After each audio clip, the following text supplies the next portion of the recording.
Screenshot. Yeah, boy. Ladies and gents, today we have the top 5 list of the best armor sets in Outward. Obviously, my opinion does play a part in this, a little bit, but I'd like to think that these 5 made it here for a reason, and hopefully, most of you will agree with me.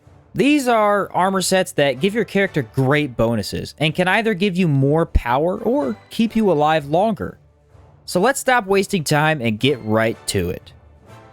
Armor set number 5 is going to be the Elite Desert Set. This set is ridiculous when it comes to rogue builds and playing in regions of extreme heat. The unbelievable amount of stamina reduction is what makes it stand out. You can run and fight constantly without worrying about tiring out in the midst of battle. On top of that, you get 3 protection, which is insane when it comes to defense against physical attacks. Only 5% extra mana cost is basically nothing, and 24 hot weather defense is really good. But what if I told you that those stats are not even for the entire armor set? That's right, this set does not include boots. The game assumes you're going to just wear the regular desert boots or something. So you get all these really good stats, and you can modify your build with an even better pair of boots. Want more stamina regen? Go with Kazite boots. Want more defense? Go with Chalcedony boots. This set is crazy good since you can switch out any pair of boots to personalize your Outward experience even more. The Elite Desert set is perfect for mages who want more stamina, rogues who want to stab or shoot things to death. Heck, even a bow build could really use this. You can legacy chest this set, but I actually do not like the stats once it's legacy chested, so I chose the Elite Desert set rather than the legacy version because I like it better. You get a lot of good perks with this set, and it has been one of my go-tos during my Outward career. Simply head to the Soraborian Caravaner in Levant to buy this outfit. It is a bit expensive, but well worth it in the long run. You can also loot it in chests in the Abyssar Desert, and every once in a while, a desert captain will drop a piece. Armor set number 4 is the good old Kintsugi Set. This set is ridiculous for tank builds, and can let you take a crazy amount of hits without caring at all. Now, for those of you confused as to why I chose this set instead of the SAR set, which has a noticeably larger amount of protection, my answer would be impact resistance. The SAR armor has 49% impact resistance, while the Kintsugi armor has 64%. This is much larger and allows you to take almost double the amount of hits without falling over. Basically, when you wear this armor, you're never going to be knocked back because your enemies will only get 2 or 3 hits in before you knock them back. It is not impossible to be killed in this armor, so you can't just take hits from every enemy at the same time and be fine. It does let you win almost any 1v1 fight, and it makes it much easier to beat bosses since they can't stop you from attacking. Now, the speed and stamina on this guy are not great, which means you would be limited to hard-hitting heavy weapons. However, this set of armor is one of the special sets that can be upgraded via legacy chests. Throw each piece into a legacy chest and they become the white Kintsugi Set. This not only cuts the negative effects of the set by half, but it also gives you a 20% fire damage bonus. So it gets a lot better and lets you do a lot more before running out of stamina. The Kintsugi armor set is really strong and perfect for those who want to be paladins or play like a literal wall.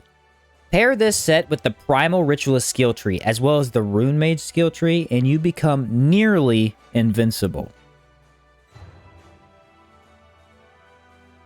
You will need quite a bit of silver to purchase this set, but head over to the Giants Village in the Hollowed March and the blacksmith there will sell it to you.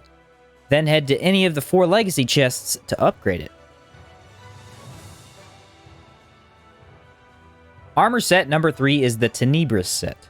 This is heavily a mage set and offers a lot to the player.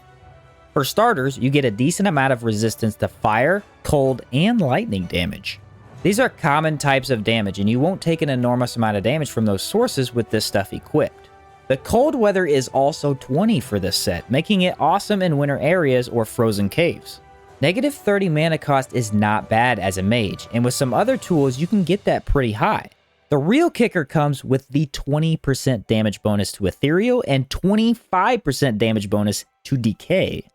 You don't see a lot of things in the game boosting Ethereal damage this much, and this is probably one of the easier ones to get. Hex magic can pair great with this since you get damage from each element with that style of magic. The best skills to pair with this, however, are most likely the Rune Mage skills. So, Mana Trap is a commonly used rune that is easy to remember and does great damage without any bonuses. Unfortunately, armor bonuses don't really increase Mana Trap. This is because you could probably one-shot a lot of bosses if it did. What does scale with armor bonuses is the Mana Bomb. This occurs when you buy more skills from the Rune Mage and gain the ability to set a Mana Trap and explode it remotely.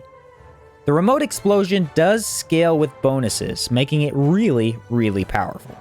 Luckily for us, it gets even better. The Mana Trap also gains decay damage if you choose the Runic Prefix skill. Essentially, you get a Mega Bomb that can explode twice if timed right, doing massive damage, and then scaling with your armor bonuses to deal even more damage. For a one-shot time bomb, this is about as good as it gets.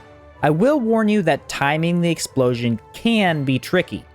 To do it, you must place a trap, activate the red rune, let the enemy then walk over the trap, and then immediately hit the red rune again. This should allow the trap to explode twice, and the second explosion should scale with your massive damage bonus. So this is really what gets the Tenebrous armor set up on this list. It has a lot of other uses as well, since it is one of the best sets you can get early on for mages and has some strong resistances. To get it, you will need 9 Hackmanite and around 400 silver. Speak to the blacksmith with the giant Sar hammer and Levant, and she will craft each piece for you. Levant is in the desert, and each piece will take 3 days to craft. Armor set number 2 is the Antique Plate Set. Now, this choice is a bit controversial, seeing as this armor has very little resistances with it. You get very little impact and damage resistance, and 0 resistance to elemental attacks. Nevertheless, I chose this set for numerous reasons, and I personally love using this armor because it has 9 protection without the other stats that usually come with protection armor. First off, we have pretty good bonuses to fire and ethereal damage. You can make a really strong fire gauntlet build with this armor that just demolishes enemies, or you can make a really strong rune mage who uses the rune sword. Next, you have negative 10 mana cost, which isn't much, but again, this is basically mage armor with a crap ton of protection. Finally, we have the moment where this set truly shines. It can be enchanted with one of the best enchantments in Outward. It's called Economy.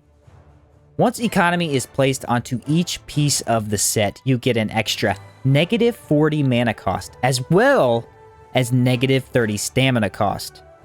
This means that without any bonuses from skills or potions, you have a base of negative 50 mana cost and negative 30 stamina cost. This is incredible, since it lets you play a very medium style between mana and stamina. You could take quite a bit of mana and still not run out of stamina while kiting your enemies around with your magic. It lets you play with a lot more magic and still be a melee weapon main all at the same time. I love using this set simply for this enchant because you can use something like the Spellblade abilities and throw fireballs at your enemies with extra fire damage. It has a lot to work with and lets you play less into the full mage or full tank that you often see. To get this armor, you will need to take some silver and 3 shield golem scraps to the blacksmith and a harmattan. Shield golem scraps drop from the larger golems that use magic, and one can be found in the clock tower directly after leaving the front of town. It is also worth noting that the economy enchant can only be placed on this armor set as well as virgin armor. As virgin armor gives you some negative stats, you can see why it's so powerful on the antique plate set.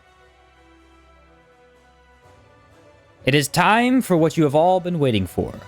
The number 1 top dog armor set in Outward. The single greatest armor set that has been in play all 3 years Outward has been alive. Outward's best armor set is the Gold-Lich Set. I understand some will disagree with me on this, but I wholeheartedly believe this set to be the strongest set in the game for numerous reasons. First off, negative 60 mana cost. this is the most mana reduction to come from any armor set in the game. Secondly, the set has 0 negative effects.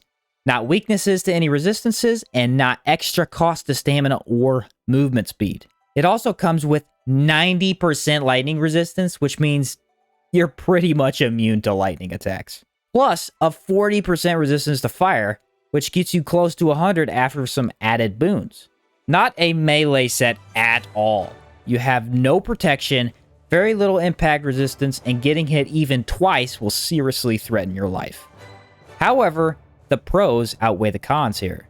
You can basically spam magic with little to no consequences while inside this bodysuit.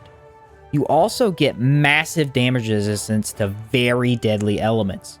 It is a really strong armor set for mages, but the real reason it is number 1 on this list is mostly due to the helmet. Now, as you know, you don't have to wear any full set of armor while playing Outward. You could choose to wear different pieces from multiple armors and create a personalized set that works for you. The Gold-Lich helmet has some of the highest mana reduction in the game while also giving you 30% resistance to fire and lightning. It is super strong for boss fights and should always be in your inventory even if the rest of its set is not. Pair this guy up with tank armor and you have a character that can take a hit and use a good amount of mana. The Gold-Lich set is wicked strong for mages alone, but when used with other sets, it can become strong for any build type. I've used it for some great Sigil and Spellblade builds, and recommend giving it a try if you haven't had a chance yet. You will need to head toward the Giant Spire and the Hollowed Marsh to get this set. It drops after defeating the Lightmender or Gold-Lich, and you will need to solve a small lever puzzle to get to the boss. Search each floor for a small lever and big lever. On the top floor, you will get some dialogue and then fight him in a large arena. Lightning resistance from Copal armor is the biggest hint I can give for beating him. So there you go, guys. The top 5 armor sets in Outward. Hopefully, you don't disagree with me too much, and even if you do, I don't care. I checked out every armor set quite extensively, and these are what I enjoy using as well as what have the strongest stats. Some honorable mentions could also be the Rust-Lich set, Sar set of course, Crimson set, and Mana Wall set. These guys are really strong as well, but I don't use them quite as often, so they didn't make the list. Feel free to let me know which of my 5 choices you disagree with the most, and why down in the comment section. I'd love to see your guys' thoughts on this, and it was a pretty fun video to make since Outward has some really cool armor sets. As always, thanks for watching the video, and I will see you in the next one.